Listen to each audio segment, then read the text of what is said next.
Vous promènerez notre chien et verserez une contribution mensuelle de 3 000 €. A exigé la famille de mon mari avant la cérémonie de mariage. J'ai failli rire. Pardon, mes beaux-parents ont pris ma modestie et mon silence pour de la faiblesse.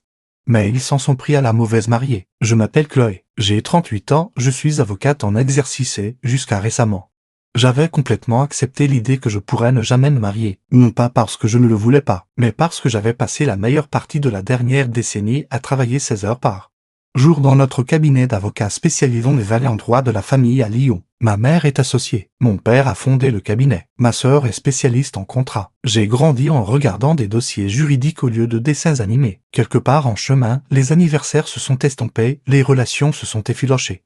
Et quand j'ai relevé la tête, j'avais presque 40 ans, toujours célibataire. Je n'étais pas désespéré, mais j'étais fatigué. Fatigué des textos superficiels, des premiers rendez-vous peu fiables et des hommes qui trouvaient mon ambition menaçante. Je ne cherchais plus le feu d'artifice. Je cherchais le calme, la stabilité. C'est alors que Nathalie, une amie de longue date, m'a envoyé un message. Tu devrais essayer ça. Ce n'est pas une appli, c'est un vrai événement. Elle m'a envoyé le lien vers une soirée de matchmaking privée organisée par une agence de rencontre de luxe pour les professionnels de plus de 35 ans. J'ai ri, puis j'ai cliqué. 2 semaines plus tard, je me tenais devant mon miroir dans un chemisier en soie bleue marine et un pantalon de tailleur, me rappelant de sourire comme si je n'étais pas en train de juger tout le monde dans la pièce. La soirée avait lieu sur un toit terrasse en centre-ville. La foule, élégante, nerveuse, sirotant des cocktails hors de prix et cherchant subtilement des alliances. Je m'étais à peine installé près du bar quand il s'était approché de moi. Première fois, a-t-il demandé. J'ai hoché la tête. Et vous? Oui. Et la dernière, j'espère. Il s'appelait Daniel, la quarantaine, chef de projet dans la construction. Il n'était pas tape à l'œil, mais il se dégageait de lui un certain calme. J'aimais cette sorte de maturité tranquille. Il posait des questions réfléchies. Il me regardait dans les yeux. Il ne dominait pas la conversation et ne m'a pas demandé dans quel domaine du droit je pratiquais. J'ai encore plus apprécié cela. Nous avons passé toute la soirée à parler, sans socialisation forcée, juste nous deux,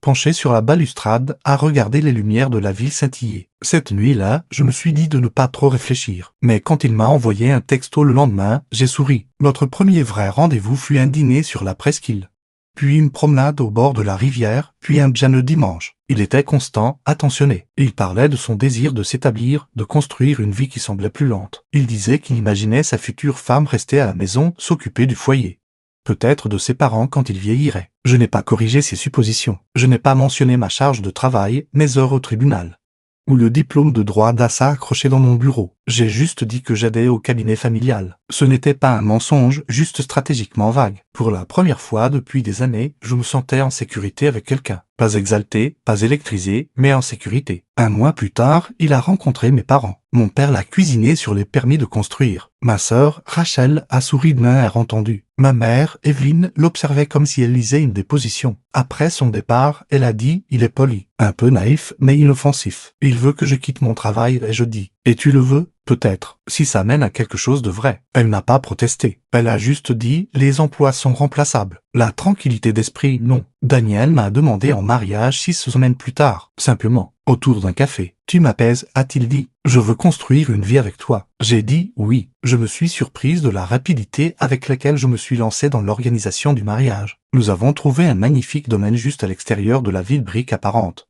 Jardin luxuriant, une date parfaite en juin. Sa famille était plus petite, juste ses parents, Carole et Gérard, et un frère aîné avec sa propre famille. La mienne était plus grande, plus bruyante, pleine d'avocats et de tous interminables. La première fois que nos familles se sont rencontrées pour un dîner, je l'ai vu immédiatement. Nous venions de 2 planètes différentes. Mes parents étaient habillés comme s'ils se rendaient à un arbitrage. Ses parents sont arrivés en sweatshirt se disputant bruyamment à propos du stationnement. Carole m'a toisé de la tête aux pieds. « Vous êtes très soigné », a-t-elle dit, comme si c'était un avertissement. J'ai souri. « Merci. J'espère que vous n'êtes pas trop occupé pour cuisiner. Mon Gérard ne supporte pas la nourriture du commerce. » Enfin, Chloé est une excellente cuisinière, a répondu ma mère avec aisance. Mais nous commandons à emporter quand nous sommes fatigués de la perfection. Ce soir-là, elle m'a prise à part. Tu es sûr? Ils ne sont pas horribles, ai-je dit. Juste différents. Ils ne sont pas ton problème maintenant, mais ils le deviendront. J'ai ignoré la boule dans ma poitrine. Les semaines suivantes ont filé. Essayage, liste d'invités, dégustation de menus. Daniel ne participait pas beaucoup. Il se contentait de sourire et de dire ce que tu veux. En surface, tout ressemblait à un rêve Pinterest. En dessous, j'avais l'impression de répéter la vie de quelqu'un d'autre. La veille du mariage, je suis resté chez mes parents. Rachel a apporté du champagne. Ma mère a repassé ma robe une dernière fois. Nous avons ri comme si c'était une soirée pyjama. Prête à être la femme de quelqu'un? A taquiné Rachel. Je suis prête à me reposer, ai-je dit. À ne pas me disputer tous les jours. Tu ne te disputes pas, a-t-elle dit. Tu contre-interroges. Le matin du mariage était chaud et doré. La suite nuptiale donnait sur le jardin. Le personnel a apporté du café et des pâtisseries fraîches. Ma robe était suspendue comme un nuage sur un portant en laiton. J'ai bouclé mes cheveux et me suis assise à la coiffeuse pendant que Rachel ajustait mon voile. Ma mère était assise près de la fenêtre, feuilletant le programme. Tu es magnifique, a-t-elle dit sans lever les yeux, comme une femme qui gagne des règlements et des cœurs, et je souris. Je ne suis pas nerveuse. Tu n'as pas de raison de l'être. Ce n'est pas le tribunal. Tu peux dire non si tu veux. Je ne vais pas dire non. Elle m'a alors regardé, longuement et fixement. D'accord. On a frappé à la porte. Rachel a commencé à se lever, mais la porte s'était ouverte brusquement. Maintenant là, sans y avoir été invité, se trouvaient Carole et Gérard. En tenue de cérémonie complète, souriant comme si de rien n'était. Le silence s'était abattu sur la suite nuptiale. L'atmosphère a changé comme si quelqu'un venait d'ouvrir une fenêtre en plein hiver. Ma mère est restée immobile, les mains jointes sur ses genoux, tandis que Carole s'avançait plus loin dans la pièce sans attendre la permission. Nous devons parler rapidement à Chloé avant la cérémonie, a-t-elle dit, en levant un fil invisible de sa jupe. Juste quelques questions familiales. Ma mère s'est lentement levée de sa chaise. Ce n'est pas le lieu.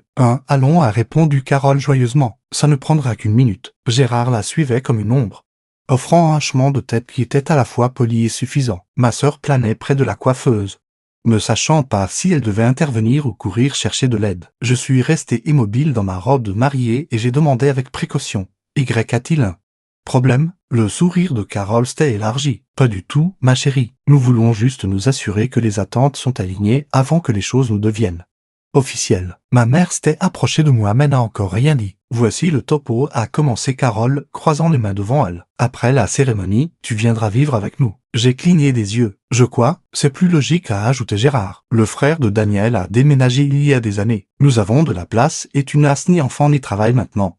Donc il n'y a aucune raison de gaspiller de l'argent dans un appartement de luxe. Je me suis tourné vers ma mère, qui les fixait maintenant avec une expression parfaitement indéchiffrable. Nous avions prévu d'emménager dans le penthouse que nous avons loué, ai-je dit. C'est annulé, l'a dit Carole sèchement. Ce n'est plus nécessaire. Gérard s'était avancé. Et comme tu vivras sous notre toit, nous attendons une contribution mensuelle raisonnable. 3 000 € devraient couvrir les frais, plus les primes de vacances. Celle-ci devrait aller au ménage. J'ai failli rire. Pardon, tu nous as entendus, l'a dit Carole. C'est ce que font les belles filles dans les vraies familles. Elles soutiennent leurs aînés. Et comme tu ne travailleras pas, a ajouté Gérard, nous aurons besoin que tu promènes Belle 2 fois par jour. C'est notre beagle. Elle devient anxieuse si elle n'a pas ses promenades du matin et de l'après-midi. Ma bouche s'était ouverte, mais aucun mot n'est sorti. Et avant que tu ne protestes, a poursuivi Carole, nous ne disons cela que maintenant parce qu'une fois la cérémonie passée, il n'y a plus de retour en arrière possible. Mieux vaut être clair dès le départ. Ma mère a fait un pas en avant, juste pour que je comprenne bien.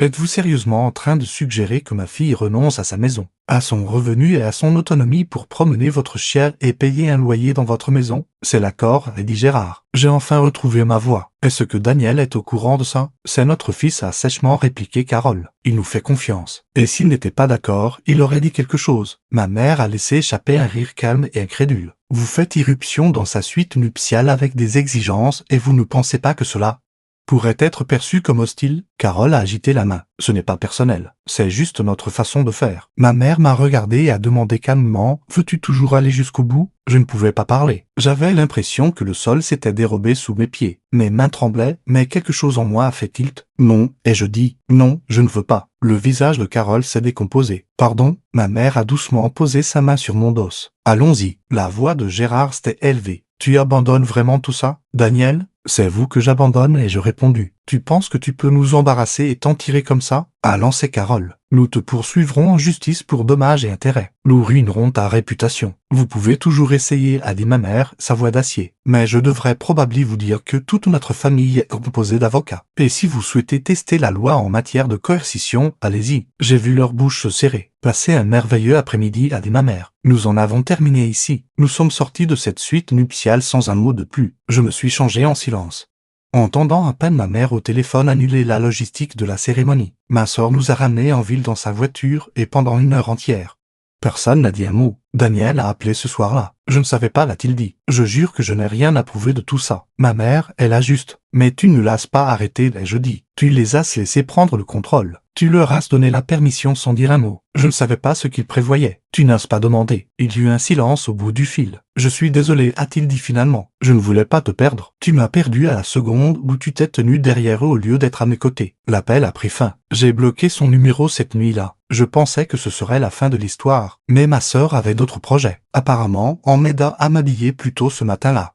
Elle avait laissé son téléphone sur la table en train d'enregistrer. Pas intentionnellement. Elle utilisait la caméra vidéo pour prendre des photos spontanées de moi dans le miroir en train d'ajuster ma robe. Mais elle avait tout capté, les exigences de Carole, l'accord suffisant de Gérard.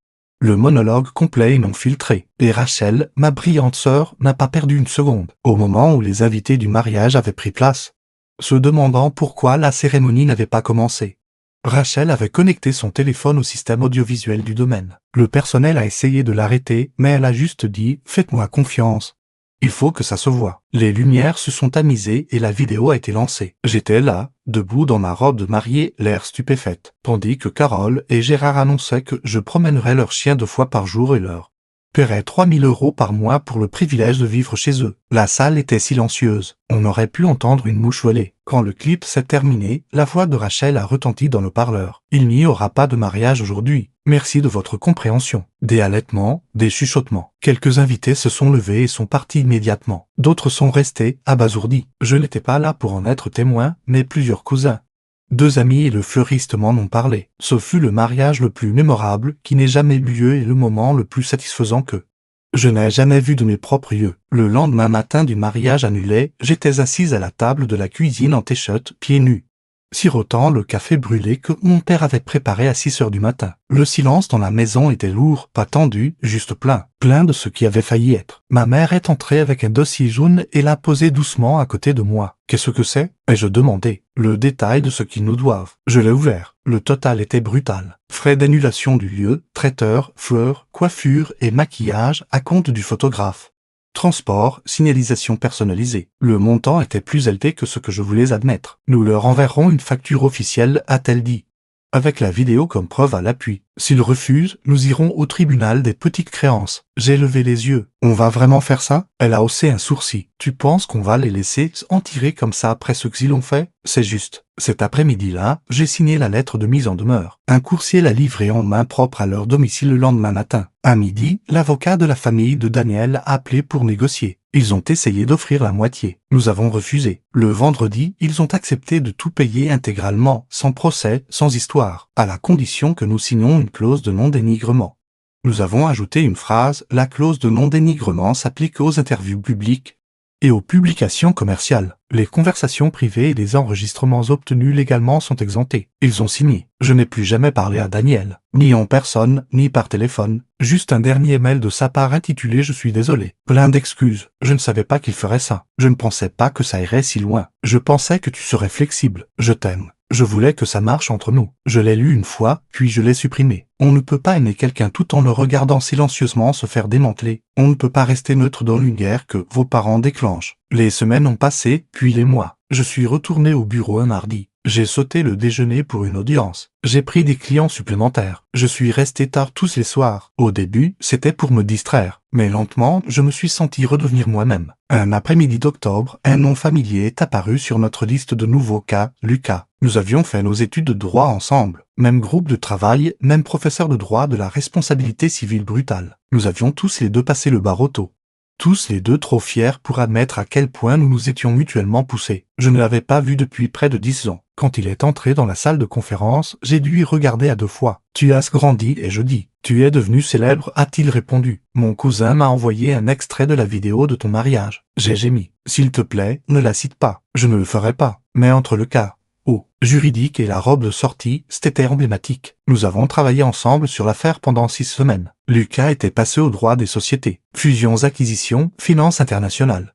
Le genre de droit qui s'accompagnait d'honoraires à 6 chiffres et d'érosion de l'âme. Mais il avait toujours la flamme. Il remettait toujours en question tout ce que je disais. Il se disputait toujours pour le plaisir. J'adorais ça. Et puis, un soir, après avoir remporté un arbitrage particulièrement compliqué, Il a demandé, ne penses-tu pas parfois que la vraie tragédie n'est pas quand quelque chose se termine, mais quand ça commence à peine? Je l'ai dévisagé. Tu me proposes un rendez-vous où tu cites mon psy? Les deux, a-t-il dit. Nous avons commencé doucement. Dîner, soirée au musée, un week-end à Annecy. Il a demandé à mon père la permission de s'asseoir à sa table de poker. Ma sœur a fait des vérifications d'antécédents sur lui pour s'amuser. Ma mère l'a invité au dîner du dimanche et a attendu de voir s'il mettrait la main au portefeuille. Il l'a fait. 1 an plus tard, il m'a demandé en mariage, pas à genoux, pas en grande pompe. Nous étions sur le canapé, épuisés par les dépositions.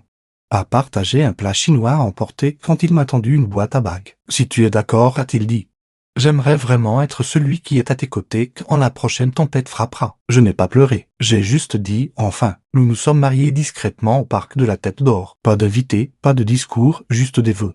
Des papiers et un photographe que nous avons engagé sur le Bon Coin. Le lendemain, nous sommes retournés au travail. Et un après-midi de printemps, 2 ans plus tard, nous étions assis sur une couverture de pique-nique dans le parc pendant que notre fille, Léa, courait après des bulles de savon sur l'herbe. Elle avait les boucles de Lucas et mon regard en coin. Elle était intrépide, bruyante et riait comme si elle avait inventé la joie. Alors qu'elle courait en rond, Lucas m'a tendu une bouteille d'eau. « Tu me fixes » a-t-il dit. « Je pense à des choses dangereuses. Je pense à quel point j'ai failli tout gâcher. » Il a souri. « Tu veux dire l'arrangement pour la promenade du chien ?»« Exactement. Et le loyer et le beagle. » Il s'était appuyé en arrière sur un bras. Ça aurait été tragique. J'aurais tenu 2 jours avant de mettre le feu au tapis du salon. Il a ri. C'est là que je l'ai vu, Daniel. Il était de l'autre côté du parc, tenant la main d'une femme aux yeux doux. Ils avaient un bébé dans un porte-bébé, un bambin qui traînait derrière eux avec une poche de jus. Ils avaient l'air bien, paisibles, normaux. Il m'a vu. J'ai hoché la tête une fois. Il a répondu de même. Rien de plus. Lucas a jeté un coup d'œil. Un ami à toi? Un fantôme, ai-je dit, d'une autre vie. Il n'a rien dit. Il a juste tendu la main, a entrelacé ses doigts avec les miens et m'a serré contre lui. Léa est tombée sur la couverture en gloussant. « Maman, j'ai gagné !» a-t-elle crié. « Oui, tu as gagné, ai-je dit. Tu gagnes toujours, et je le pensais. Tout.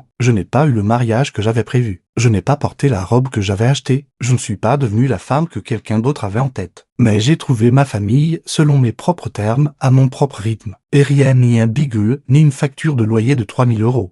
Ni une seule exigence déguisée en tradition n'allait jamais me l'enlever.